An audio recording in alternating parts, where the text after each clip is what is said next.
Your entire life is a test. And when did you have the most anxiety in grammar school and high school? No question. On test day. No question. So your entire life become this test. I ain't trying to say the right answer. I am just doing what I feel. My mama said trying is failing. There is no ifs, woulds, coulds, shoulds.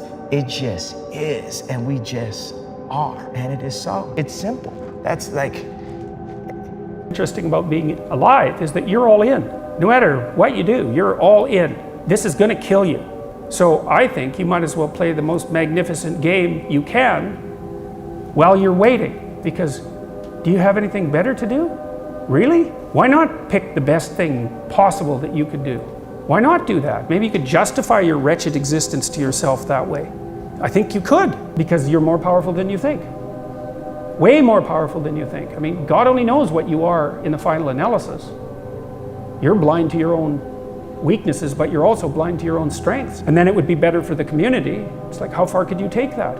If you stopped wasting time, and if you stopped lying, and if you oriented yourself to the highest possible good that you could conceive of, and you committed to that, how much good could you do?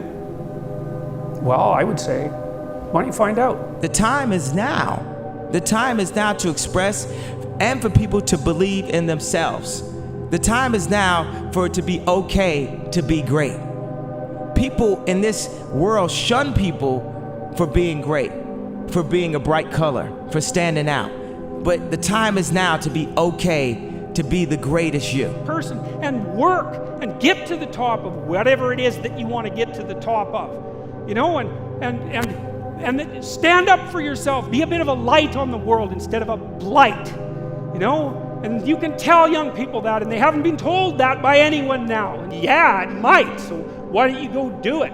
That's what the damn universities were supposed to be teaching people, and they've forgotten that.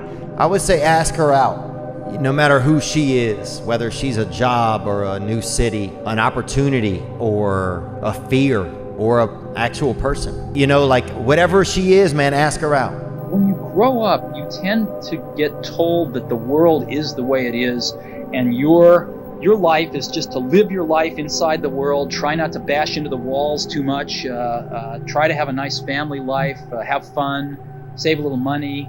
But life, that's a very limited life. Life can be much broader once you discover one simple fact, and that is everything around you that you call life was made up by people that were no smarter than you. Is to shake off this erroneous notion that life is there and you're just going to live in it, versus embrace it, change it, improve it, make your mark upon it. That you and I are capable of doing whatever we can see. If we can hold it in our head, we can hold it in our hand. Don't waste your life.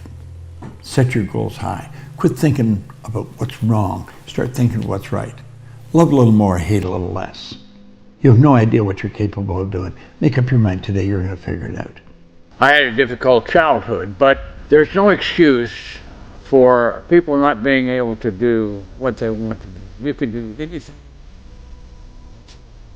People, you're the backbone of this country. You're the backbone of the world. I don't care if you're in Asia, Africa, Korea, Japan. I don't care where you are, the United States. You are the leaders, the future leaders. I'm gonna have setbacks, I know. But if I'm feeling bad, that doesn't mean I'm doing bad. That doesn't mean I am bad. That doesn't mean that I can't still take some action. Because yeah, nothing changes and nothing changes, man. In life, folks, you cannot change your life unless you change something.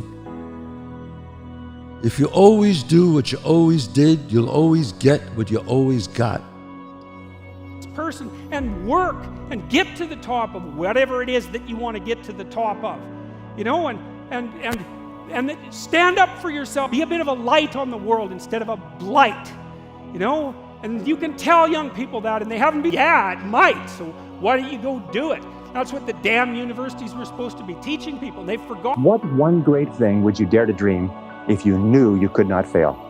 If you knew beyond a shadow of a doubt that you could not fail, what one thing would you set as a goal for yourself? What if you only had 6 months to live? What would you stop doing? What would you do more of? Who would you spend time with? Is what you really value? What is really important to you? The only way you're ever going to get to the other side of this journey is you have got to suffer to grow. To grow, you must suffer. And some people will get it and some people won't. You have to live in it. You have to be comfortable in it. And then maybe some of that shit will help you a little bit along the way. And if you don't have any of this, you do not get your character tested. You do not advance in your own perception of who you are in this world and how you engage with all the other people around you. Your life was basically the perfect grounds for training for where you need to go in your life. All the beatings, all the bullying, all the, you going through learning disabilities, all the struggles. It was the absolute perfect training ground for you to go to where you need to go. And that's how I started looking at my life versus woe is me, poopy pants, kick a rock down the street mentality. It was, nah, God just hooked you right the fuck up. I want to see that guy who immersed himself in fucking hell. And he thought about quitting and leaving and his wife and his kids. And why am I here? Is it worth it? All this crazy shit. It still said, and found out a way to get through it. So basically that's the bottom line of it all. We all want to read about how we can quickly get somewhere. That's why the 6-minute abs and all sort of shit is so powerful. You may get some results from it, but they're not permanent. I'm able to just extract dopamine, the good dopamine whenever I want. Man, I've trained 99% of my life alone. No one pat me on the back. I did all of the work alone. And while I'm still hard on myself, I know what I did. So whenever times get bad for people, all this, who's gonna carry the boats and luck? That's real. I hate that people know me for that guy, because that guy is not every fucking day. Like when they see me, they want that energy. That's not me every day.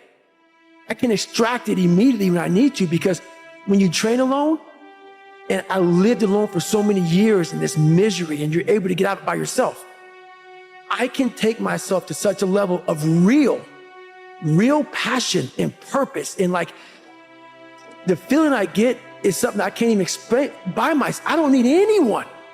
That's why people come to me to motivate them. No one can motivate me.